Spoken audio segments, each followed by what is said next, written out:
All right, man, I wanted to get to this video last night. I wasn't able to get to it last night. Fix my mirror.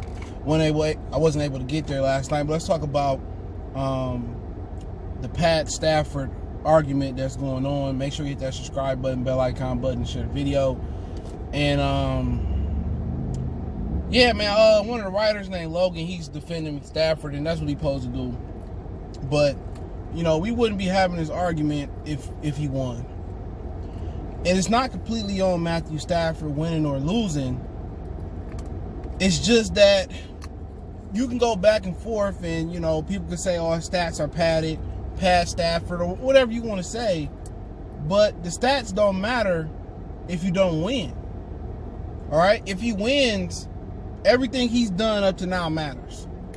The 6-50 or 6-40 versus winning teams, that doesn't matter. If he go out this season and wins the Super Bowl or win a pair of playoff games or win the NFC North and win the NFC Championship game, he's probably, even without a Super Bowl, he's probably going into the Hall of Fame.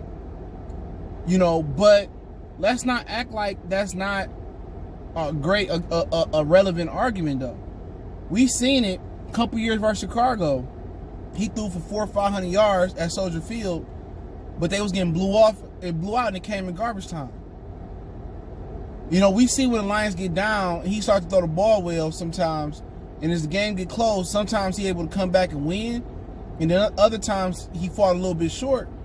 But even if you want to go by, you use whatever measuring or barometer you want to use about is it padded or not, at the end of the day, if you don't win ball games, the perception of Matthew Stafford is going to be padded stats. That's it. If you never win a playoff game, if you never win an NFC North championship, Kirk Cousins go out there, he got one playoff victory already. People think Kirk Cousins is a better quarterback than Stafford. So what do we go by that? You know, when we measure him against another quarterback. You talking about attributes. I think Stafford is more accurate. Stafford is more mobile. Stafford got a better arm. I think Stafford is an overall better or more talented quarterback than Kirk Cousins. You know what I'm saying? From every aspect. But the difference is Kirk Cousins is in a better system. He has a better organization. Chris Spielman's done a great job with building that Minnesota Vikings team. That's a fact. But if we talking about who better attribute for attribute, is Matthew Stafford. But who's done more relevant things in the NFL is Kirk Cousins. Kirk Cousins beat Drew Brees on the road and advanced in the playoffs. Kirk Cousins' numbers wasn't that bad last year. It's pretty good, even though he struggled at some points, especially versus upper echelon defenses. But, you know, the perception is going to be, no matter if you could break it down and say, well, 80% of his yards came in games they were 3 points, you know, or less down by where they was up, or in a competitive game. You can break it down that way, and at the end of the day, the numbers can't lie. If the majority of his touchdowns and yardage came in competitive ball games or close ball games, then you can't call it padded stats.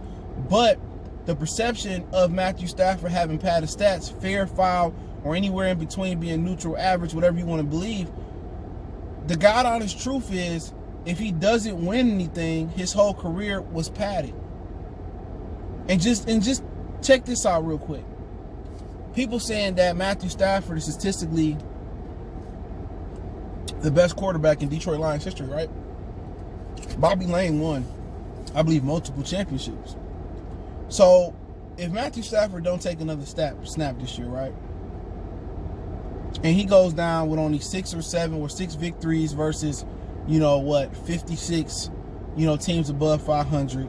He didn't win a playoff game. He holds no playoff records from a quarterback standpoint. Eric Kramer holds the majority of those records. He don't win the NFC North championship. He didn't win in the first round, the second round, the NFC championship. Didn't have a Super Bowl appearance. And this is who you got on your Mount Rushmore. Then we need to have a conversation. Honestly. And I'm gonna keep saying this: the quarterback position, one of the stats that come attached with it is wins and losses.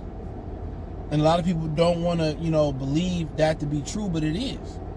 If Marino got 1 Super Bowl, shit, maybe Marino will be way higher on the all-time great list. I said it again, if John Elway won all 5 of his Super Bowls, or he won 3-0, or he just won the 2 and didn't lose the previous 3, I believe it was, before Terrell Davis got there, John Elway probably considered a little bit higher than what he is.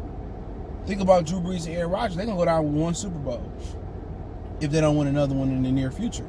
So with Stafford, he has to win for his stats not to be considered padded.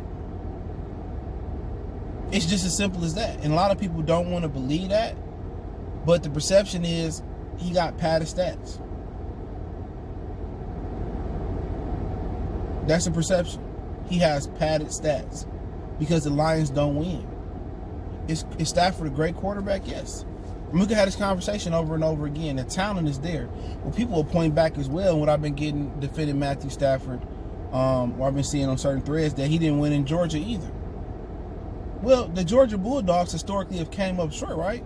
All the damn Georgia teams, Atlanta, the Braves, the Falcons, the Hawks. You know, you can't put them shortcomings on him.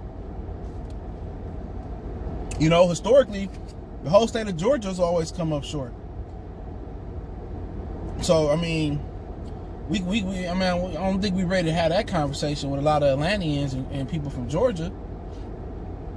You know, but that is what it is. You know, but hey, let me know what you guys think about the conversation. Hit that subscribe button, bell icon button, share the video. Y'all know where to find me. All social media links in the description. One time for the one time we go.